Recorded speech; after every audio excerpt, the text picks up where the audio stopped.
আসসালামু আলাইকুম, সবাইকে শুভেচ্ছা জানাচ্ছি। মাসুম মাহবুব। আপনারা দেখছেন, শুনছেন, আমাকে একটু কমেন্ট করে জানাবেন যে সব ঠিক আছে কিনা। আমার এক ভাই লিখেছে, বাংলাদেশের খবর শুনতে মন চায় না। আমারও বাংলাদেশের এইসব খবর দিতে ভালো লাগে না, কিন্তু অনেক কমেন্ট করছেন যে ভাই বাংলাদেশের খবর একেবারে দেয়া বন্ধ করলেন কেন? আমরা বাংলাদেশের খবর শুনতে চাই। তো সেই সব দর্শকদের জন্য একটু স্যাক্রিফাইস করেন, আমিও দিচ্ছি আপনাদের। আমার সবসময় ভালো কিছু খবর দিতে ভালো লাগে। তো আরেক ভাই লিখছে, ভাই নেতা কাকু আছে না গেছে? এখনো মনে হচ্ছে নেতা কাকু আছে। আমার একটু ঠান্ডা জ্বরের কারণে গলা বসে গেছে, একটু কষ্ট হলেও শুনে নেবেন। এক ভাই লিখছে, মাসুম ভাই আপনার শরীরের অবস্থা কি? ইনশাআল্লাহ আগের চেয়ে একটু ভালো, আপডেট হচ্ছে। আমার উপস্থাপনা আপনার ভালো লাগে ভাই, না? ওকে, থ্যাংক ইউ।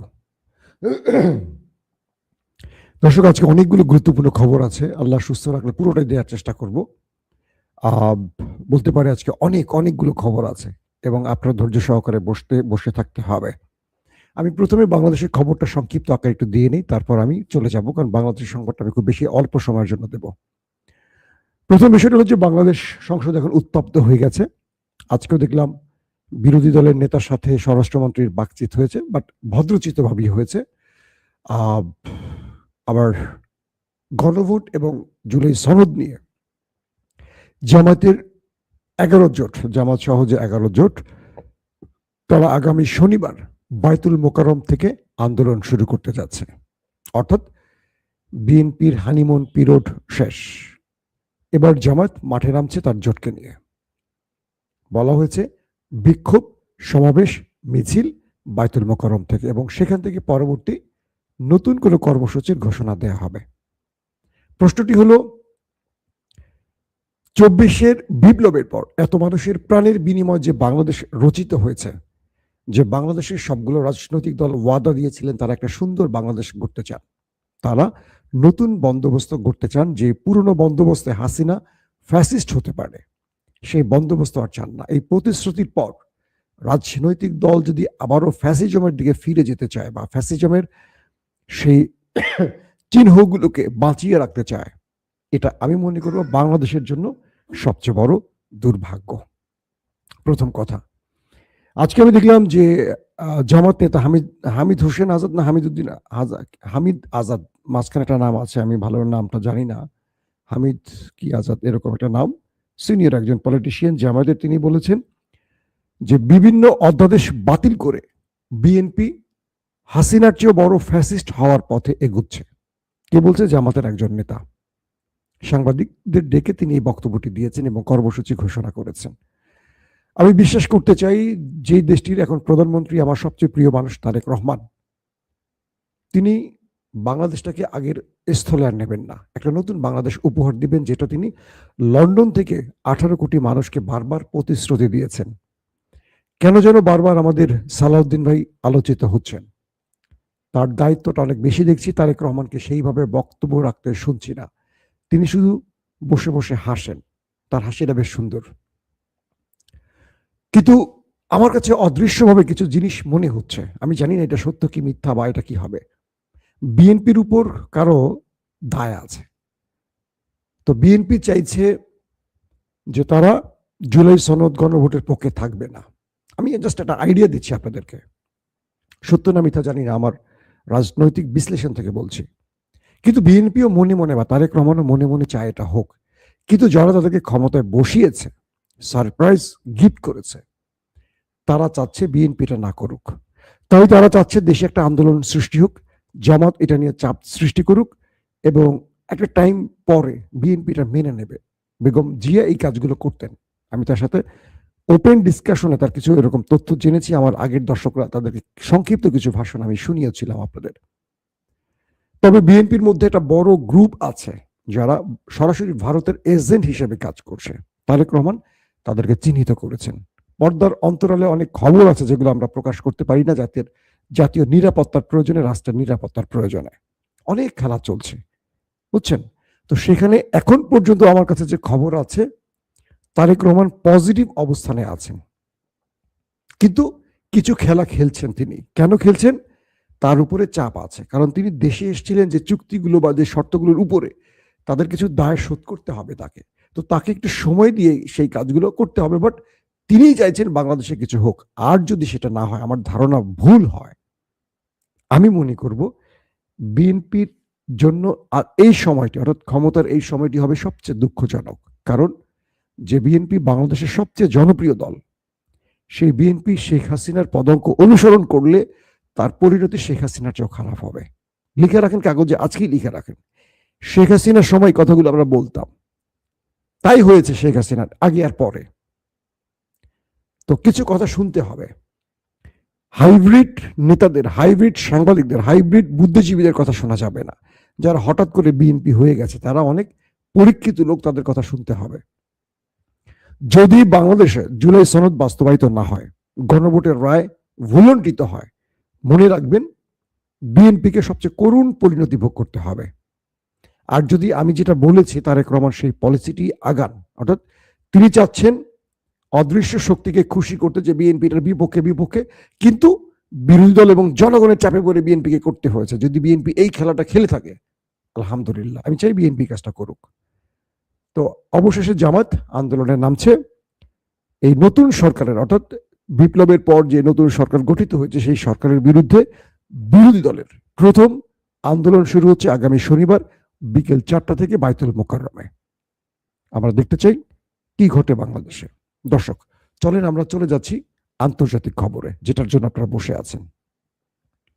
ডোনাল্ড ট্রাম্পের বক্তব্যটা শুনেছি, 25 মিনিটের বক্তব্যটা, 23 থেকে 25 মিনিট ধারণা করছি। তার বক্তব্যে তিনি ইরানকে খুব ভয়ঙ্কর কিছু হুমকি দিয়েছেন। আপনাকে শুনছেন তো ক্লিয়ার না? একদম কোনো সাউন্ডের প্রবলেম হচ্ছে না, না? তো তিনি সরাসরি হুমকি দিয়েছেন কিভাবে? Back to the stone age, back to the stone age, পাথরের যুগে ফিরে যাও।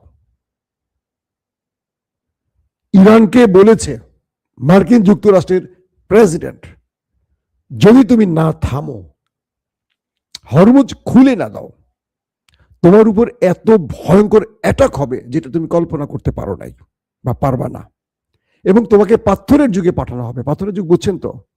আগে ম্যাচও ছিল না, পাথর দিয়ে আগুন ধরাইতে হইতো।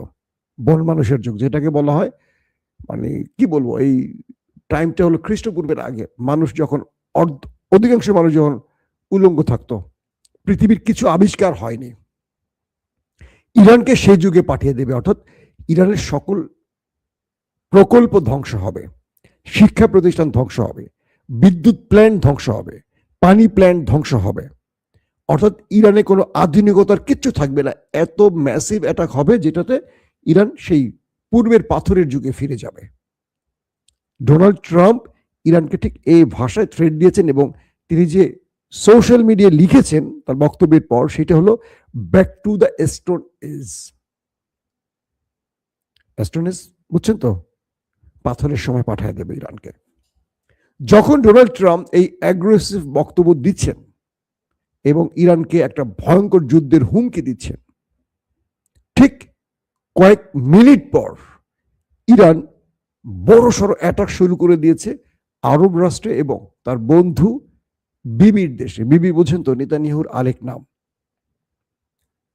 বলা হচ্ছে ইরান এত ম্যাসিভ আকারে ড্রোন, মিসাইলে, মানে তার অ্যাটাক সাজিয়েছে, প্রেসিডেন্ট ট্রাম্পের বক্তব্যের জবাব ইরান তার অ্যাটাকের মাধ্যমে দিয়েছে। মিস্টার ট্রাম্প, আমি তোমাকে নো বলে দিলাম, তোমার এই হুমকি ধমকিতে আমি না, তুমি আমাকে গলাতে পারবে না। যেটা সিদ্ধান্ত আমি নিয়েছি সেটাই, আমার শর্ত মেনে তুমি যা করো করো।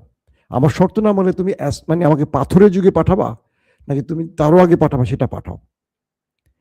ইরানের এই অ্যাটাকে জর্দানে মার্কিন যে বেজ মোটামুটি লন্ড ভন্ড হয়ে গেছে, এবং কাতার, দুঃখিত, কুয়েত, দুবাই তো ব্যাপক হিট হয়েছে। ট্রাম্পের এই বক্তব্যের পর পৃথিবীব্যাপী বলা হচ্ছে 500 বিলিয়ন মার্কিন ডলার ডাউন হয়ে গেছে। এক বক্তব্যে 500 বিলিয়ন মার্কিন ডলার হাওয়া হয়ে গেছে।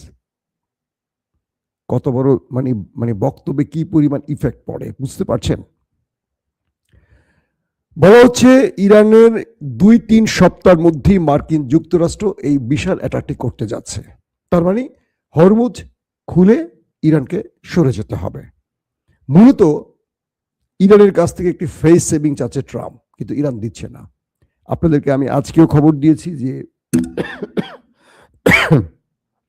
যখন ইরানের একজন গুরুত্বপূর্ণ ব্যক্তি মার্কিন যুক্তরাষ্ট্রের সাথে আলাপ চলছিল তৃতীয় রাষ্ট্রগুলোর মাধ্যমে, অর্থাৎ পাকিস্তান, তুরস্ক, মিশর, ওমান, এই দেশগুলোর মাধ্যমে যখন আলোচনা চলছিল, আর যে ব্যক্তিটি এই আলোচনাটাকে এগিয়ে নিয়ে যাচ্ছিলেন সেই ব্যক্তিকে দখলদাররা মেরে দিয়েছে। মানে একবার চিন্তা করেন যে বিষয়টা কত ভয়াবহভাবে, যে যেই ব্যক্তি যুদ্ধ বন্ধের জন্য আলোচনায় যাচ্ছে তাকে মেরে দিচ্ছে। কামাল কারাজি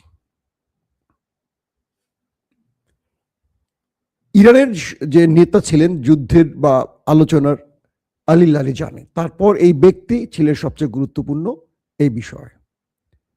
যিনি আলোচনা করতে চান বা যিনি আলোচনা করার ব্যক্তি হন তাকে ওরা মেরে দেয়। অর্থাৎ ওই দেশটি চায় না কোনোভাবেই আমেরিকা আলোচনার মাধ্যমে যুদ্ধটা বন্ধ করুক, তারা যুদ্ধটা প্রলম্বিত করতে চায়, লম্বা করতে চায়। সেই কামাল খারাজিকে আমি এটা নিয়ে আজকে সন্ধ্যা দিয়েছি, আর ডিটেলস বলবো না। তো ইরান বলছে যে একদিকে আমাদের লোকদেরকে তোমরা টার্গেট কিলিং করছো, আবার যুদ্ধের আলোচনা চাইছো, এটা তো প্রতারণা। আমেরিকাকে বলছে এটা তো প্রতারণা, তোমাদের প্রতারণায় আমরা নামবো না। অর্থাৎ ট্রাম্পের বক্তব্যের যখন দিচ্ছিল ইরান, তার আইআরজিসি তার মিসাইলের স্টোরেজে বসে বাটনে হাত দিয়ে বসেছিল। বক্তব্য শেষ আর মিসাইল মারা শুরু করছে। মাইরা ট্রাম্পকে জবাব দিয়েছে, ট্রাম্প দেখো তোমার পাথরের যুগে আমাদের পাঠাবার, আমরা তোমাদেরকে, তার বক্তব্য দিলাম মিসাইল দিয়ে। এখন যে বিষয়টি তৈরি হয়েছে যে জর্দান রাষ্ট্রটা কারা? এটি হলো ইসরায়েলের সবচেয়ে বড় মিত্র। এরা কোনো মুসলিম দেশে নয়, এরা ইসরায়েলের মিত্র বা ইসরায়েলের পক্ষের। আরেকটি দেশ আছে আরব আমিরাত। সৌদি আরব এখন চুপ। ট্রাম্প সৌদির প্রধানকে নিয়ে এত ন্যাক্কারজনক বক্তব্য দিয়েছে যে সে ট্রাম্পের পেছনে নাকি চুমু দেয়। তো সেই ব্যক্তি এখনো চুপ। সৌদি আরব কথা বলে কম, কাজ করে অন্যভাবে কাজ করে। কাতার মোটামুটি চুপ, ওমান চুপ। বাহরাইন বলছে নতুন করে যে আমরা এই যুদ্ধের আগেও নেই পাছেও নেই, বহুত মাইর খেয়েছি, বহুত খাইছি আর কি, আর খাইতে রাজি না। এখন লাফাচ্ছে শুধু দুটো দেশ, বাহরাইন, আরব আমিরাত আর হলো জর্দান। কুয়েত চুপ, কাতার চুপ, বাহরাইন চুপ, আরব চুপ। ওরা বলছে আরব যদি এই যুদ্ধে না নামে আমরা নামবো কি করে? অর্থাৎ আরবরা হলো মোরল, আরব যদি যুদ্ধে নামে সবাই নামবে। আরব কৌশলগত কারণে চুপ। তারা চায় ইরান দমে যাক, কিন্তু তারা এই অ্যাটাকে নামবে না, কারণ তারা জানে যদি তারা এই যুদ্ধে নামে ইরান আরবকে তক্তা বানায় ফেলবে। তাদের যে ভিশন 30 শেষ, বুর্জ খলিফা মলিফা কিচ্ছু থাকবে না। এখন পর্যন্ত ইরান মার্কিন বেজগুলোকে টার্গেট করছে, তখন ইরানের মিসাইলগুলো আরবের কোনো স্ট্রাকচার রাখবে না, সব শেষ করে ফেলবে, কারণ আমেরিকা ঠেকাতে পারবে না। আমেরিকা তো নিজের বেজে ঠেকাতে পারে না, আরবকে কি ঘোড়া রানা ঠেকাবে? এখন এই পরিস্থিতির মধ্যে যে অবস্থাটি তৈরি হয়েছে যে মার্কিন ডিস্ট্রয়ার ভারত মহাসাগরে যখন ছিল, ইরানের মিসাইল সেটাকে হিট করেছে। 2টো মিসাইল হিট করেছে মার্কিন ডিস্ট্রয়ারে। ইরানিরা বলছে এটি হলো আমাদের ভারত থেকে শ্রীলঙ্কা হয়ে আসার পথে ইরানের একটি জাহাজে অ্যাটাক হয়েছে না, 80 জন নাবিক শাহাদাত বরণ করেছিলেন, এটার প্রতিশোধ। মার্কিন সেই ডিস্ট্রয়ারকে, প্রায় $2 বিলিয়ন মার্কিন ডলারের সেই ডিস্ট্রয়ারটাকে 2টো মিসাইল দিয়ে হিট করেছে। একটি ছিল হাইপারসনিক মিসাইল, আরেকটি ছিল ক্রুজ মিসাইল। 2 পয়েন্ট থেকে এসে রাডার সিস্টেমকে ফাঁকি দিয়ে হিট করে মোটামুটি বেশ কজনকে ওপারে পাঠিয়ে দিয়েছে। পাশাপাশি যুক্তরাষ্ট্রের যেই স্ট্রাইক গ্রুপ, মার্কিন যুক্তরাষ্ট্রের যে স্ট্রাইক গ্রুপ, তাদের উপর আজকে বেসিভ আকারে ড্রোন অ্যাটাক চালিয়েছে ইরান, এবং সেখানেও প্রচুর হতাহতের খবর আসছে। ড্রোনের যে খেলা দেখাচ্ছে ইরান, ওরে বাপ রে বাপ, কঠিন খেলা দেখাচ্ছে এখন ইরানের ড্রোন। সৌদি আরবের মধ্যে কোথায় কোথায় পালিয়ে আছে খুঁজে বের করে ড্রোন সেখানে গিয়ে হিট করে চলে আসছে।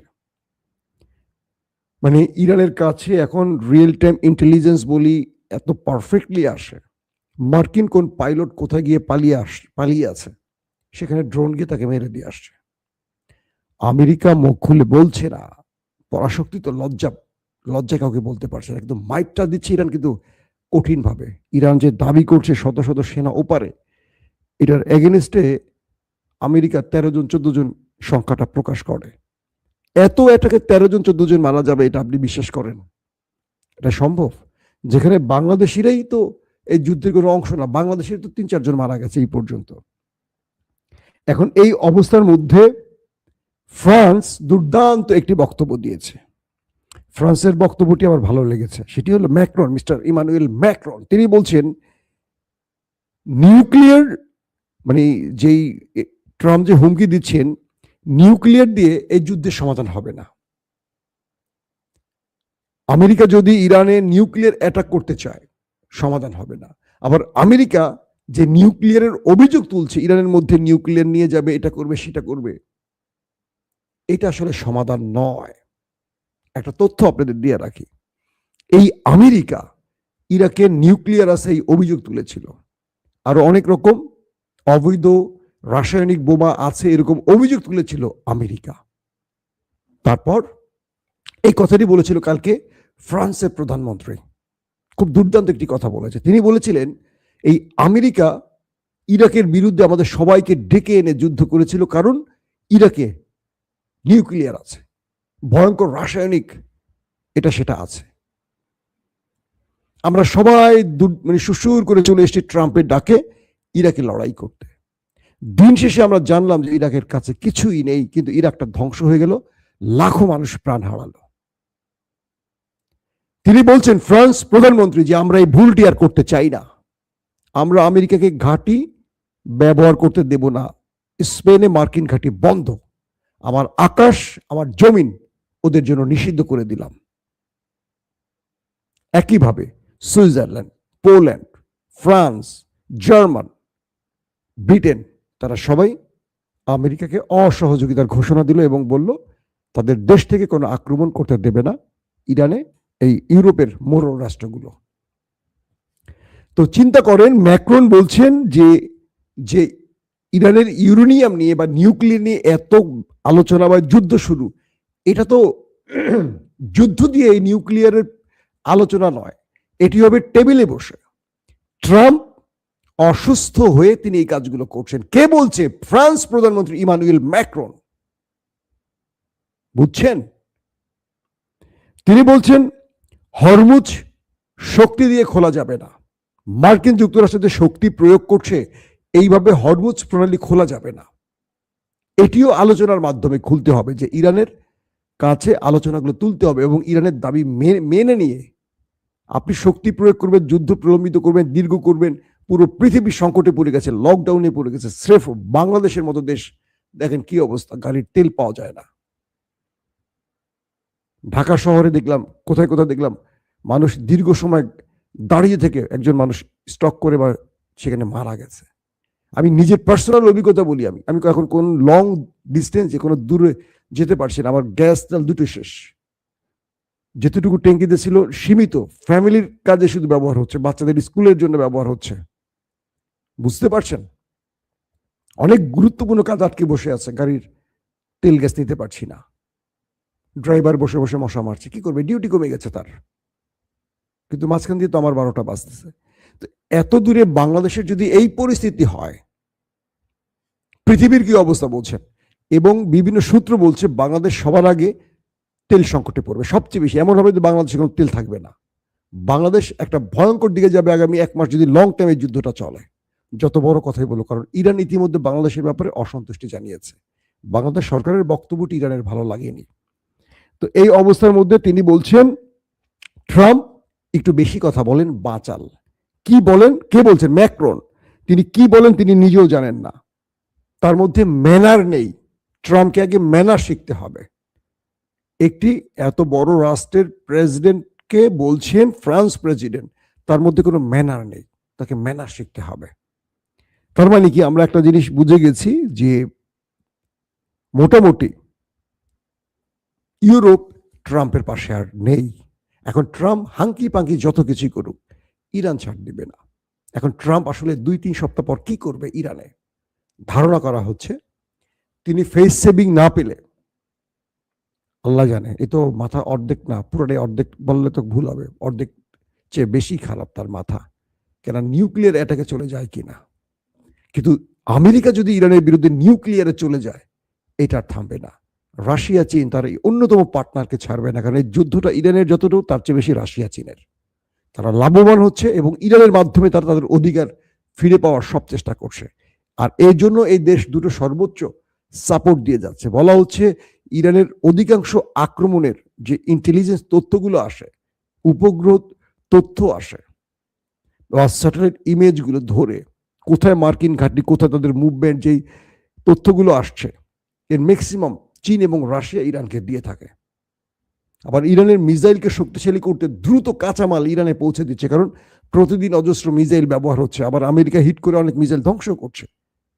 ইরান ফুল টাইম 24 ঘন্টা এখন শুধু মিসাইল তৈরি করছে আর ড্রোন তৈরি করছে, কারণ এই দুটো জিনিস দিয়ে ইরান পুরো যুদ্ধের নীতি, যুদ্ধের মিথ পরিবর্তন করে দিয়েছে ইরান। পৃথিবীর তাবৎ মূল্যবান ভয়ঙ্কর অস্ত্র আমেরিকার কাছে আছে, কিন্তু ড্রোন আর মিসাইল দিয়ে এতগুলো দেশকে একা পেটাচ্ছে ইরান, এটা কেউ কল্পনা করেনি। আর আমেরিকা কখনো মার খায়নি, মার দিয়ে গেছে। কেউ ঘুরে মারবে শক্তি কেউ দেখায়নি। ইরান যখন ধরছে টাইট মতো, বাকিরা বুঝে গেছে যে এটাই সময় ওরে চেপে ধরার, কিন্তু ভিতুরা এগিয়ে আসছে না, তারা চাচ্ছে ইরানই শেষ করে দেখ, আমাদের মতো আর কি।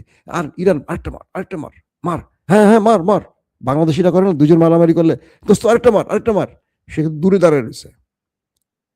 তো আমরা মুসলিম দেশগুলো অপেক্ষায় আছে ইরান কিছু একটা করুক। ধরুন সৌদি আরবে একটা ভিডিও দেখলাম, মার্কিন টার্গেটে হিট করেছে ইরান, মিসাইল মেরেছে, অনেক সেনা ধূপধাপ করে সেখানে পড়ে গেল, অক্কা গেল, উপরে গেল, আগুন জ্বলছে মার্কিন ঘাঁটিতে। যিনি ভিডিও করছেন আল্লাহু আকবার আল্লাহু আকবার বলছেন সৌদি আরবের ভেতরে, দুবাইতে, কাতারে, কুয়েতে, এই ভিডিওগুলো দেখেছেন হয়তো আপনারা অনেকে। তার মানে ওই দেশের রাজা বাদশারা আমেরিকার কাছে মাথা বিক্রি করলেও জনগণ তো করেনি। জনগণ কিন্তু একটা জিনিসই চাইছে, ইভেন ভারতের মানুষও চাইছে অনেকে, যে ইরান বিজয়ী হোক। কারণ মাতাব্বরি মোরলগিরি কেউ আসলে পছন্দ করে না। তোমার মন চাইবে তুমি এক গাজার মানুষকে মেরে ফেলবা বিবিকে দিয়ে, মানে নেতানিয়াহুকে দিয়ে, বিচার নেই। তুমি জাতিসংঘকে বলছো তুমি একটা প্রস্তুতি নাও, আমরা নিউক্লিয়ার অ্যাটাক করতে পারি, এটাকে তুমি বৈধ করতে হবে। জাতিসংঘকে দিয়ে আমেরিকা ইরানের নিউক্লিয়ার অ্যাটাকে বৈধতা দেওয়ার জন্য কাজ শুরু করে দিয়েছে। তার মানে ট্রাম্প যদি ফেস সেভিং না পায়, ইরানে বড় কিছু ঘটাবে। আর এটুকু বলতে পারি, ইরান এত ছোট দেশ না রে ভাই। আপনারা ইরানের সম্পর্কে একটু ম্যাপটা দেখবেন, বিশাল দেশ।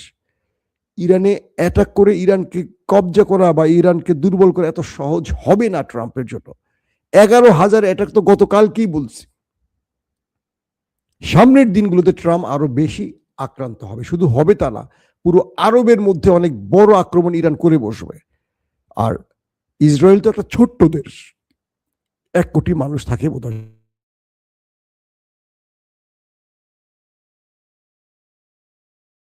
কিন্তু ইরান চাচ্ছে না সিভিলিয়ানরা মারা যাক। ইরান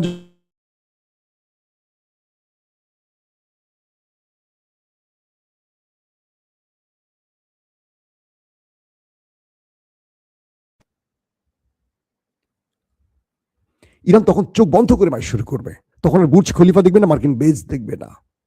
কারণ অনেকে আমাকে প্রশ্ন করেন ভাই নিউক্লিয়ার মারলে তো ইরান শেষ না ভাই। অনেকগুলো নিউক্লিয়ার মারতে হবে, একটা দুইটাতে হবে না। অনেক বড় ইরান, হয়তো তেহরানে মারবে। আর ইরানের পারমাণবিক বলি, মিসাইল বলি, ম্যাক্সিমাম তেহরানে না, এগুলো অনেক দূরে, ইস্পাহানে আছে, ফোর্দোতে আছে, বিভিন্ন। আর ইরান এমন একটি দেশ, চারদিকে পাহাড়। ইরানের ম্যাক্সিমাম মিসাইলগুলো পাহাড়ের নিচে টানেল বানানো। তো পাহাড়ে যতই বাংকার ব্লাস্টার বোমা মারুক, পাহাড় ভেদ করে আরো মাটির নিচে 200 ফুট, আমেরিকার বাপেরও সেই মিসাইল নেই। তো ওরা মারছে, কিন্তু ইরান তার ম্যাক্সিমাম মিসাইল বা ড্রোন স্টোরেজগুলো পাহাড়ের নিচে তৈরি করেছে, পাহাড়ের মধ্যে পথ করে আরো নিচে করেছে। এবং প্রতিনিয়ত তৈরি হচ্ছে। রাশিয়া চীন রসদ দিচ্ছে, ইরান বানাচ্ছে ফুল টাইম। তো বিষয়টা হলো, ইরানে যদি নিউক্লিয়ার অ্যাটাক হয়, এটি আরো অনেকগুলো দেশে ছড়িয়ে পড়বে, কারণ ইরানকে ধারণা করা হচ্ছে তারা নিউক্লিয়ার বানিয়ে ফেলেছে। এখন হয়তো আমেরিকা এটি দিয়ে ইরানের আদৌ বানিয়েছে কিনা এটা টেস্ট করার চেষ্টা করছে, হতে পারে। তবে ট্রাম্পের উপর কারো বিশ্বাস নেই। ইমানুয়েল ম্যাক্রন যেটা বলছেন, তিনি বেশি কথা বলেন, যেটা তার বলা উচিত না। বিদায় নিচ্ছি আজকের মতো। প্রত্যেকে ভালো থাকবেন। আল্লাহ হাফিজ।